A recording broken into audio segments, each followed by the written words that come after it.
Hello friends, welcome to our channel.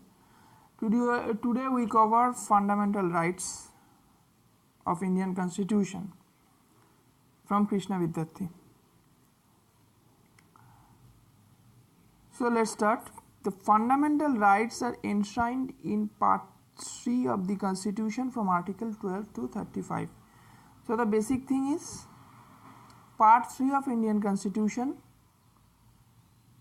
Part 3 of Indian Constitution contains fundamental right and the articles 12 to 35 covers it. In this regard, the framers of the Constitution derived inspiration from the Constitution of USA Bill of Rights. So it is telling that our framers who framed the Constitution derived the inspired from the Constitution of USA, or which is also called as Bill of Rights. Inspired from this Bill of Rights to take the fundamental rights in Indian Constitution. So from this para, three questions can be arise. Three questions can be met. One, from which article to which article covers fundamental rights? The answer is 12 to 35. Which part of Indian Constitution contains fundamental rights? The answer is part 3. And from where the framers of the Indian Constitution inspired or taken the fundamental rights? The Constitution of USA or Bill of Rights. Then part 3 of the Constitution is rightly described as Magna Carta of India.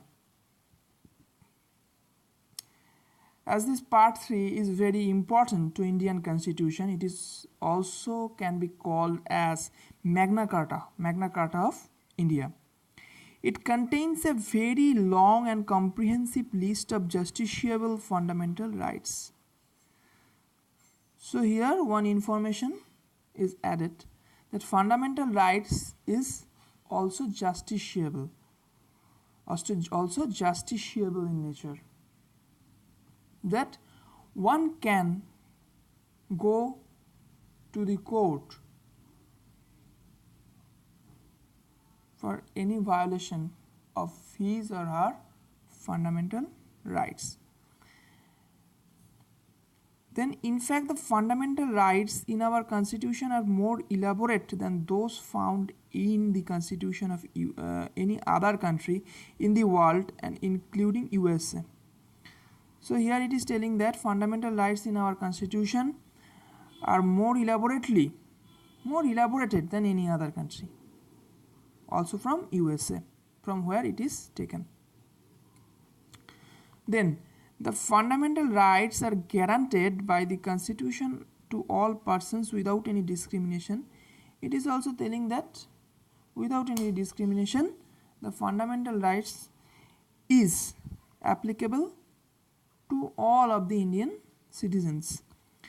They afford equality of all individuals, the dignity of individuals, the larger public interest, and the unity of nation.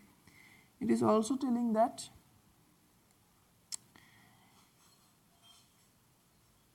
it tells the equality amongst the individuals. It affords the equality amongst the individuals, the dignity of the individuals. It protects the dignity of the individuals, and for larger public interest and unity, and of course the unity of the nation. The fundamental rights are meant for promoting the ideal of political democracy. Its main aim is to promote the political democracy. Later we discuss this, how it is difficult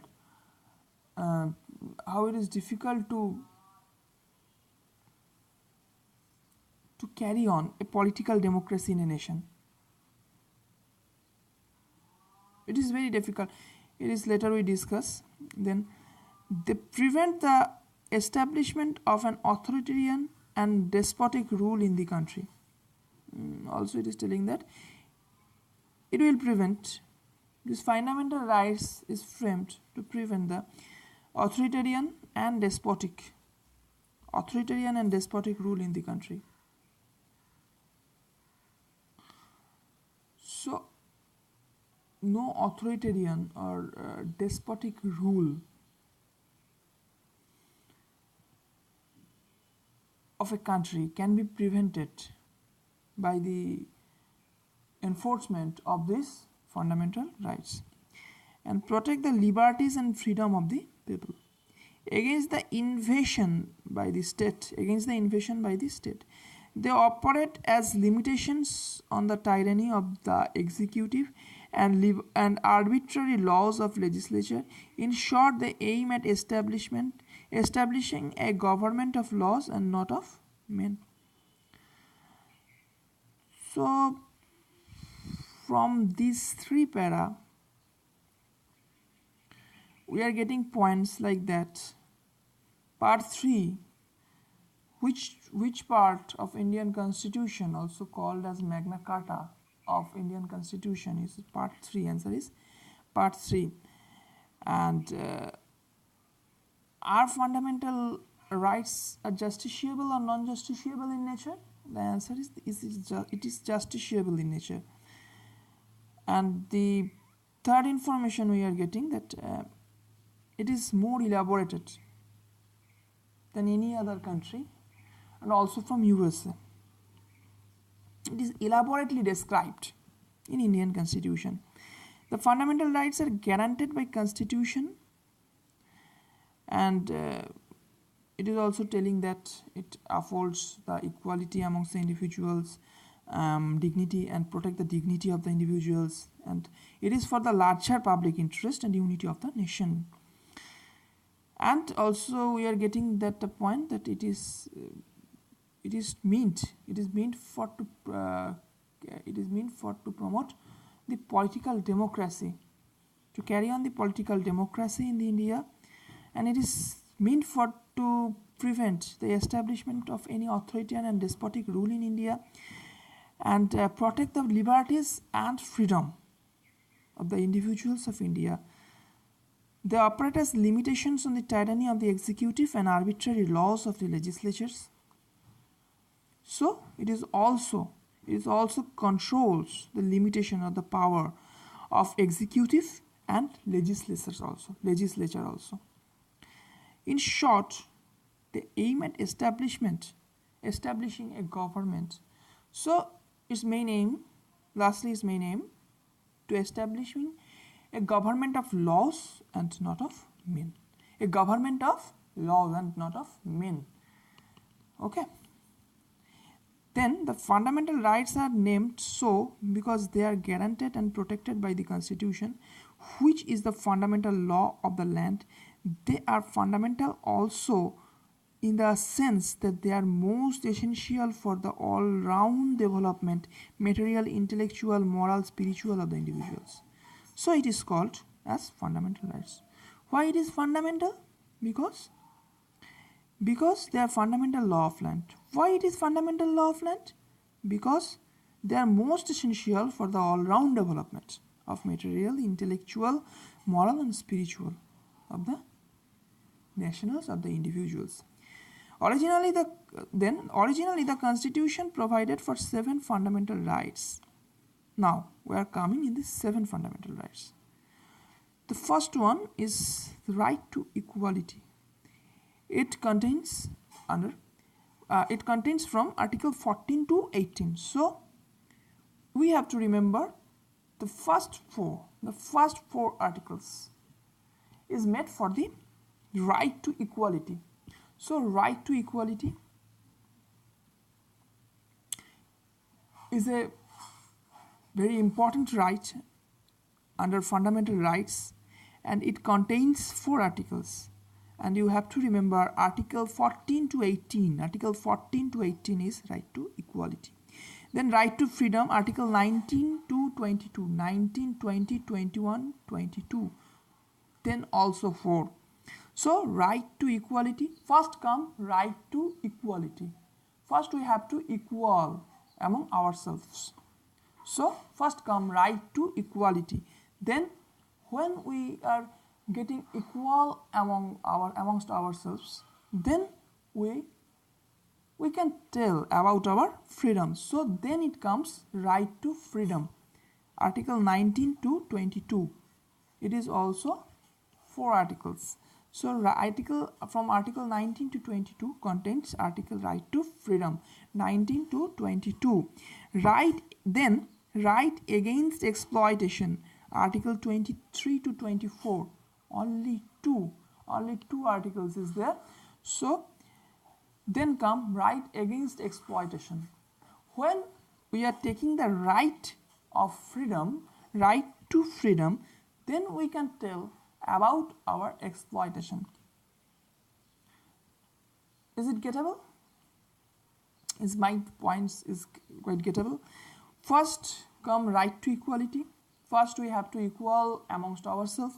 Then come right to freedom. Then we can talk about the freedom of ourselves, and then it come right against exploitation. When freedom come, we can realize who are exploiting us and what is the nature of about our exploitation. So then it come right against exploitation, which prevent ourselves from being exploited. So right against exploitation, only 2 articles, article 23 to 24. You have to remind it like this.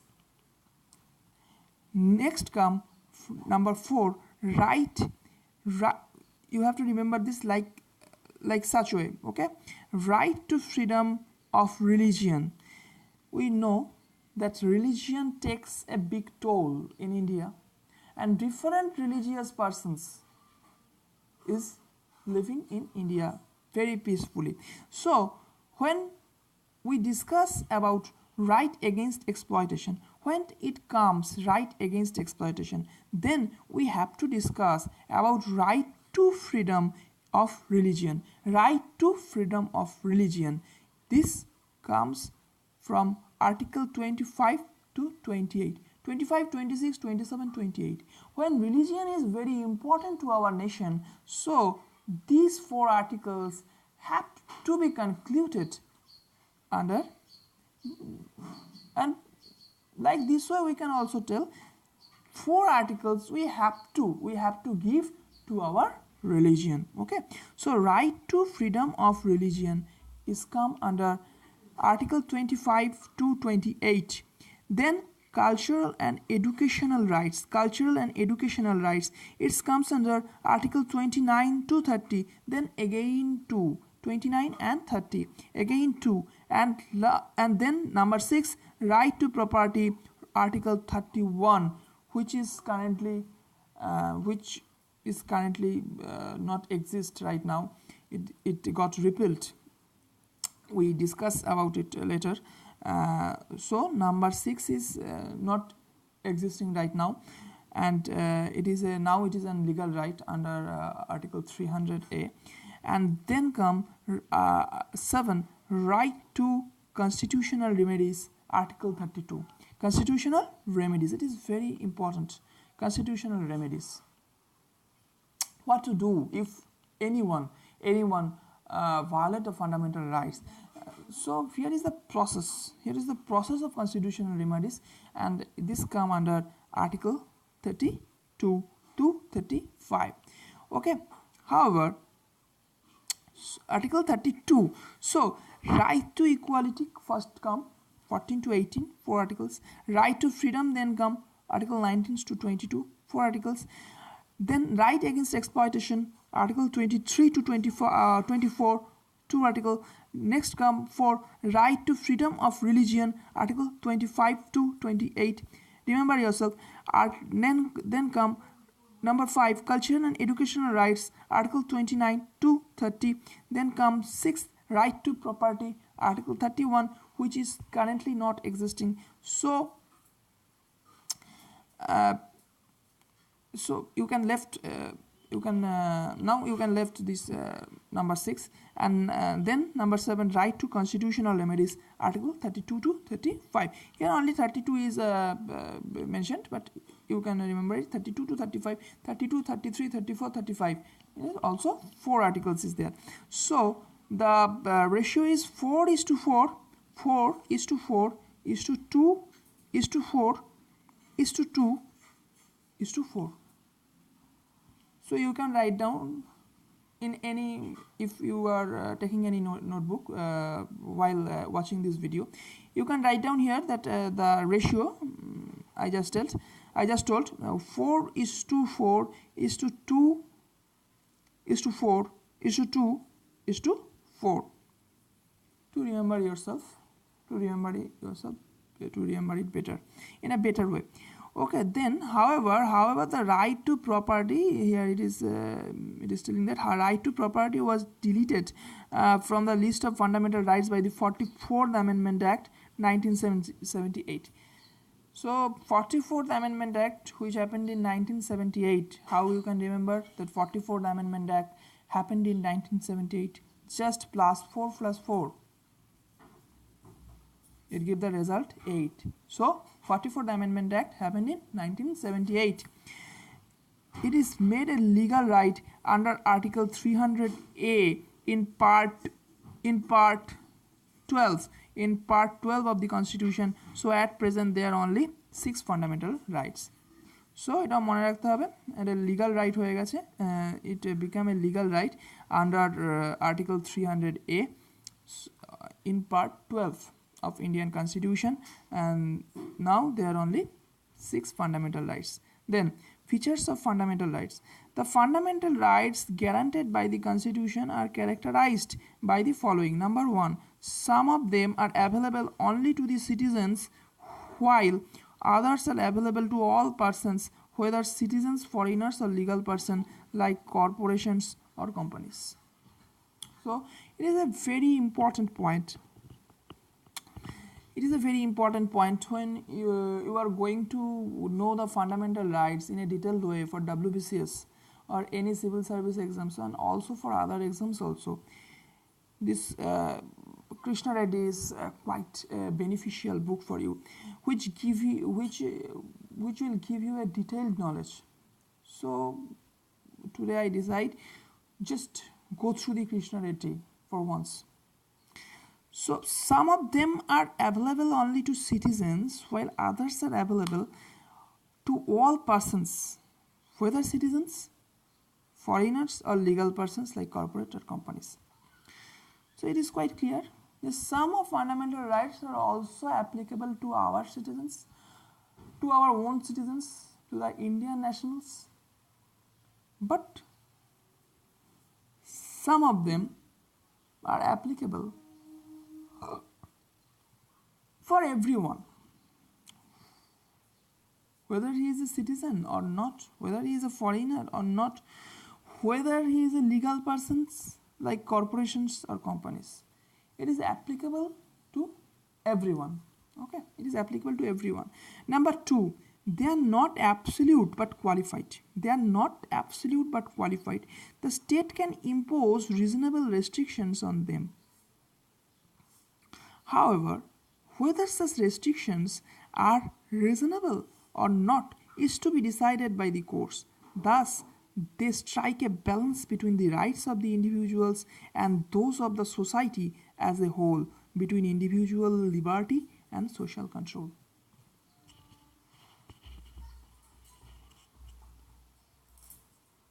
So the next point is number 2. This is telling that they are not absolute but qualified. They are not absolute. They are not absolute but qualified. Later, when we learn about the different cases, in past,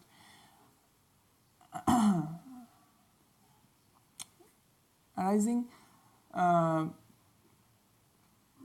different cases arising the conflict between the fundamental rights and different states and with different persons. Here we can the cases will show that when we read this, the cases will show you that in different situations in past the fundamental rights got amended. Some portions of the fundamental rights got amended also. So this is telling that it is not absolute but qualified. The main thing is the basic aim, the basic construction of the fundamental rights cannot be changed.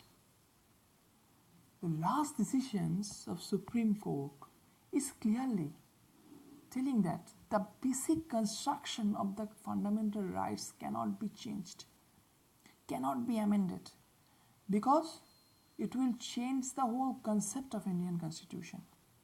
It is very fundamental.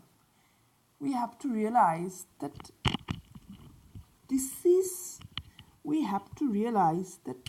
very fundamental to the Indian Constitution. So we could not change the main aim of the fundamental rights. So it is not absolute, but it is qualified. The state, here the state means Government of India, can impose reasonable restrictions, which I just told, on them. However, whether such restrictions are reasonable or not, the Government of India means the legislature. Legislature can impose some reasonable restrictions on them, but